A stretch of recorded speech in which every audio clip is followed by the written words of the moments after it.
Labrīt, draugi! Pietiek gulēt, laiks strādāt. Saistībā par Etsy veikalu izdomāju tā, ka labāk būs, ja iesim tajā visā procesā kopā. Tad pirmais etaps, draugi, ir izdarīts, veikals mums ir uztaisīts. Nākošais etaps mums būs. Mēs iesim cauri visam veikalam, aizpildīsim visu, kas mums jāaizpild, uztaisīsim baneru, visu informāciju sarakstīsim, pilnīgi visu, ko mēs varam izdarīt par Etsy, lai jūs varat sākt likt pārdošanā.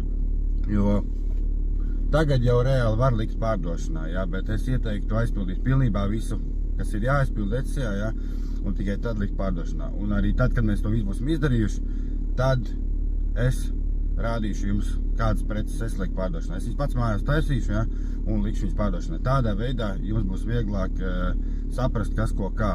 Un arī reiz parādīšu, kā izslēgt tos offside ādus. Tas ir ļoti vienkārši. To viņus gan var izslēgt, gan var ieslēgt. Bet pirms tu esi sasniedz 10 000. Ja tu būsi sasniedz $10,000, tad tu vairs nevarēsi izslēgt. Pagaidām līdz tām 10 pakām mēs viņus varam izslēgt. Tāpēc, draugi, gaidam nākušo video. Un neaizmirst uzspiest laiku.